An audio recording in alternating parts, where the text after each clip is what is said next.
सांगलीच्या आष्टामधील strong room बाहेर महाविकास आघाडीचं आंदोलन, मतदानाचा टक्का वाढवल्याचा पवारांच्या राष्ट्रवादीचा आरोप।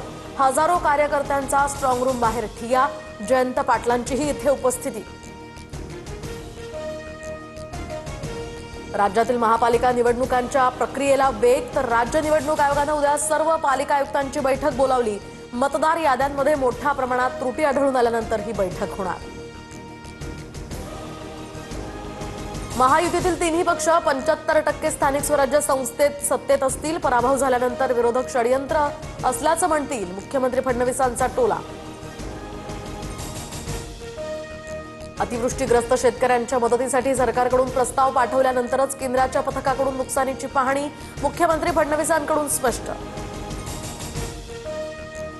शेतकऱ्यांच्या मदतीसाठी राज्य सरकारकडून 2 वेळा केंद्राकडे पाठपुरावा। 27 नोव्हेंबर आणि 1 डिसेंबरला 2 प्रस्ताव पत्र केंद्राला पाठवली।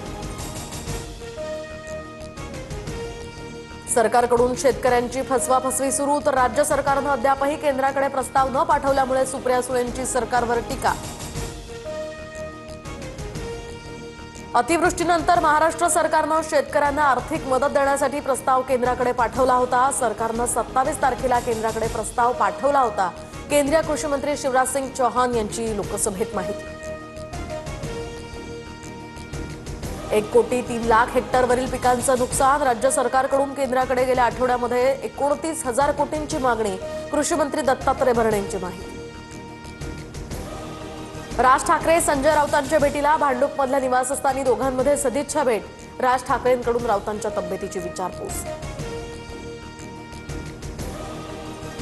भारताला रशियाची लष्करी तळ वापरता येणार, रशियाच्या कनिष्ठ सभागृहात कराराला मंजुरी। पुतीन यांच्या भारत भेटीआधी हा मोठा निर्णय।